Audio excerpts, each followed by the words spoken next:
Hello students. आप लोगों को पिछले क्लास में हम मैथमेटिकल फंक्शन बतलाना शुरू किए थे।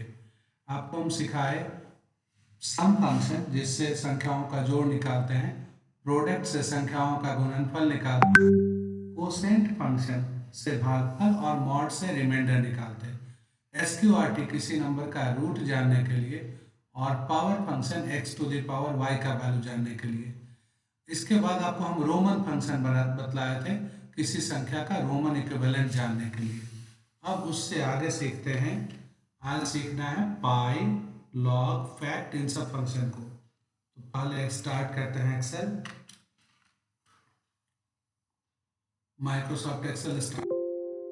आप सभी जानते होंगे पाई का वैल्यू कितना होता है, 22/7 या 3.14। तो आप लिखिए इक्वल टू पाई, ब्रैकेट दिए और इंटर। तो ये पाई का वैल्यू बतलाएगा, मतलब 3.14 बतला दिया।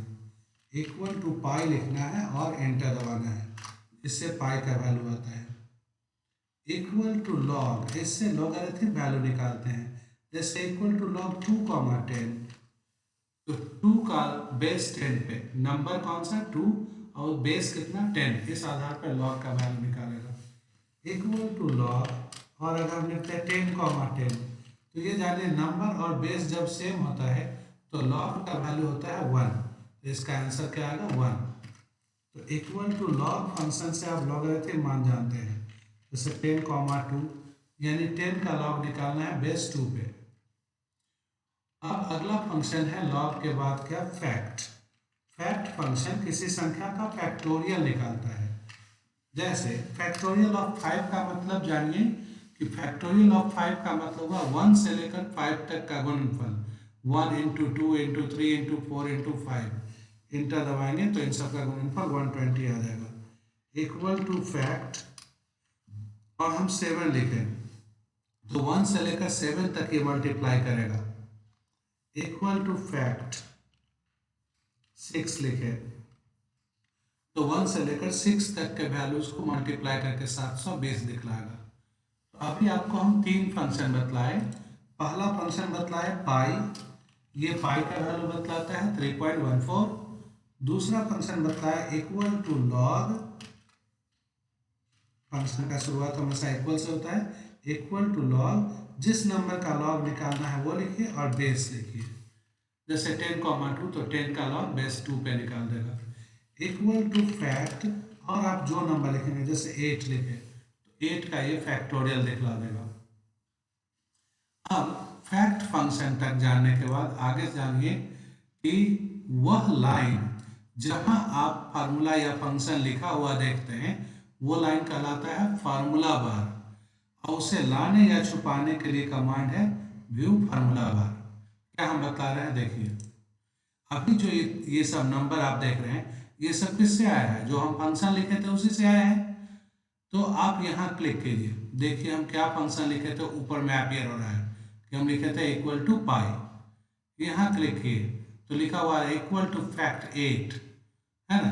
यहाँ क्लिक किए तो फैक्ट 6 लिखे थे। तो कहाँ हम कौन सा फंक्शन लिखे हैं, यहाँ लिखे थे इक्वल टू लॉग 2,10। तो फंक्शंस किसी सेल में जो लिखे रहते हैं वो कहाँ अपियर होता है, फार्मूला बार पे। अगर ये लाइन आपको नहीं दिखलाना है तो व्यू मेनू में जाइएगा और फार्मूला बार। अब फार्मूला बार आना बंद हो गया, मतलब अब हम क्लिक करेंगे तो कहाँ क्या फार्मूला लिखा हुआ है ये आपको पता नहीं चलेगा। और दोबारा व्यू फार्मूला बार पे क्लिक करेंगे तो फिर से फार्मूला बार आ गया, यानी आप जो है इसमें फार्मूला लिखे हैं उसे देख सकेंगे। अब है कि किसी फार्मूला में चेंजिंग कैसे करते हैं। जैसे कि यहाँ जो हम वैल्यू देख रहे हैं ये 8 का फैक्टोरियल है। अगर हम इसको बदल के 4 का फैक्टोरियल निकालना चाहते तो किसी फंक्शन में सुधार करने के लिए जहाँ फंक्शन लिखे था वहाँ क्लिक कीजिए और F2 बटन दबाइए।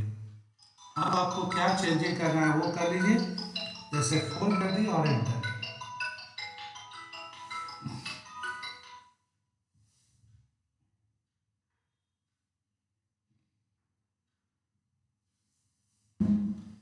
ठीक है, एक बार फिर से देख लेते हैं।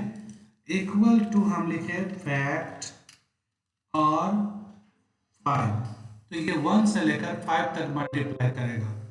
और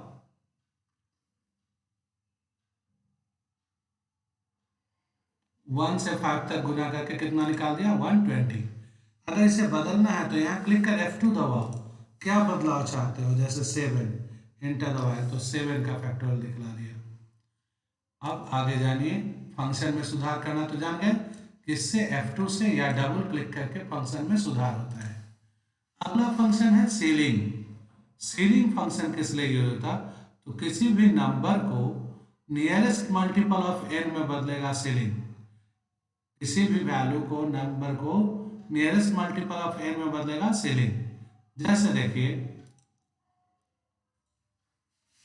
इक्वल टू सीलिंग और हम लिखे 27,6, मतलब हुआ कि 27 से बड़ा या बराबर 6 से डिवाइजेबल नंबर कौन है, 27 से बड़ा और 6 से भाग लगने वाला संख्या कौन है, तो वो है 30। इक्वल टू सीलिंग, सीलिंग इसके बाद हम लिखे 44,8, तो 44 से बड़ा और 8 से डिवाइजेबल नंबर कौन है, तो 48 है। तो ये क्या रिटर्न करेगा 48। सीलिंग छत मतलब बड़ा करता है, और फ्लोर मतलब फर्श नीचे, जैसे 44,5 इक्वल टू फ्लोर 44,5। याद रखो सीलिंग मतलब क्या होता है, छत, तो सीलिंग फंक्शन नंबर को बड़ा करेगा, और फ्लोर क्या करता है, घटाता है। तो इक्वल टू फ्लोर 44,5 लिखे, तो 44 में 5 से भाग देने पे छोटा वैल्यू 44 से छोटा 5 से डिवाइजेबल नंबर कौन आएगा, 40 आएगा। इक्वल टू फ्लोर, और देखिए हम लिखे यहाँ 19,5, मतलब 19 से छोटा और 5 से भाग लगने वाला, तो 19 से छोटा 5 से भाग लगने वाला कौन है, 15 है। तो फ्लोर फंक्शन दिए गए नंबर से छोटा या बराबर, और सीलिंग फंक्शन दिए गए नंबर से बड़ा या बराबर। यहाँ और भी उदाहरण है, जैसे इक्वल टू सीलिंग 27,5 लिखे, तो 27 से बड़ा 5 से भाग लगने वाला नंबर 30। इक्वल टू सीलिंग 72.22,9 लिखे, तो 72 से भरा और 9 से भाग लगने वाला, तो कौन होगा, 81 हो गया। अब फ्लोर फंक्शन क्या करता है, छोटा या बराबर, जैसे इक्वल टू फ्लोर 40,6, तो 40 से छोटा 6 से भाग लगने वाला कौन, 36। इक्वल टू फ्लोर 50.25,8, तो 50 से छोटा 8 से भाग लगने वाला कौन, 48। तो सीलिंग बड़ा या बराबर और फ्लोर छोटा या बराबर वैल्यू रिटर्न करता है। अब जो फंक्शन सीखना है वो आसान है, वो है राउंड फंक्शन। आप लोग किसी सामान को खरीदते हैं, मान लीजिए कोई सामान का मूल्य 12 रुपया 98 पैसा है, तो उसके लिए आपको पेमेंट कितना करना पड़ता है, 13 रुपया। और अगर कोई सामान का मूल्य 12 रुपया 2 पैसा है, तो उसके लिए पेमेंट करते हैं कितना, 12 रुपया। इसका नियम क्या है कि किसी भी नंबर में जहां तक राउंड ऑफ करना है उसके बाद वाला वैल्यू 5 या 5 से ज़्यादा हो तो पीछे एक जुड़ जाता है। जैसे 12.98, तो पॉइंट वाला हिस्सा जो है वो 0.5 से बड़ा है, इसलिए ये 12 से बढ़ के कितना हो जाएगा, 13। और 12.02, तो इसमें पॉइंट वाला हिस्सा 0.5 से छोटा है, इसलिए ये 12 भी रह गया।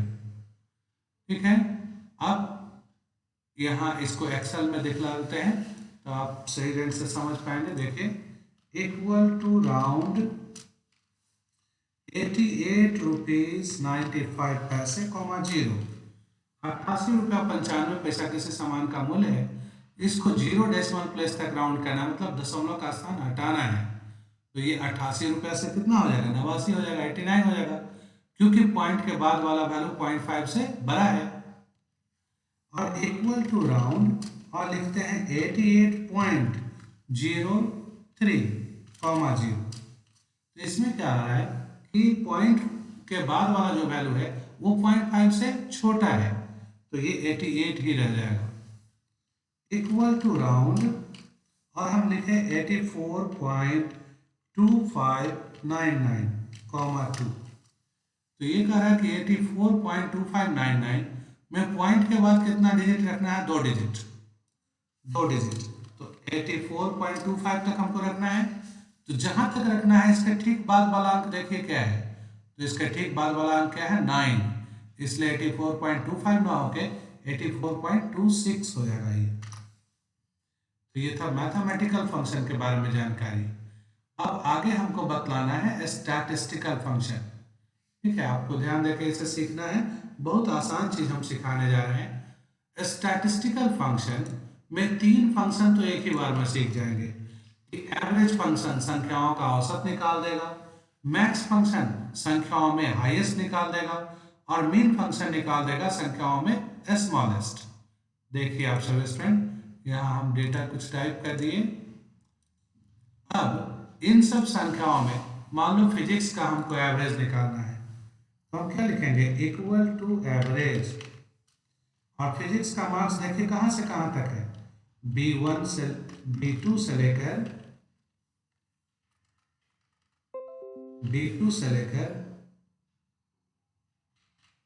B6 तक। तो ये B2 से B6 तक का एवरेज निकाल दिया। ठीक है, इक्वल टू एवरेज, और तब हम लिखे C2 डॉट डॉट C6, तो ये C2 से C6 तक का एवरेज निकालेगा। तो एवरेज फंक्शन संख्याओं का औसत निकालता है।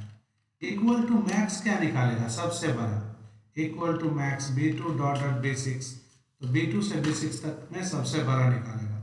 Equal to mean B2 dot dot B6, तो B2 से B6 तक में सबसे छोटा निकाल देगा मीन। मैक्स निकालता है सबसे बड़ा, और मीन क्या निकालता है, सबसे छोटा। एवरेज क्या निकालता है, संख्याओं का औसत। तो जहां तक हम बतलाएं इसको ठीक ढंग से 2 बार देखिएगा, उसके बाद इसका पेयर करना है।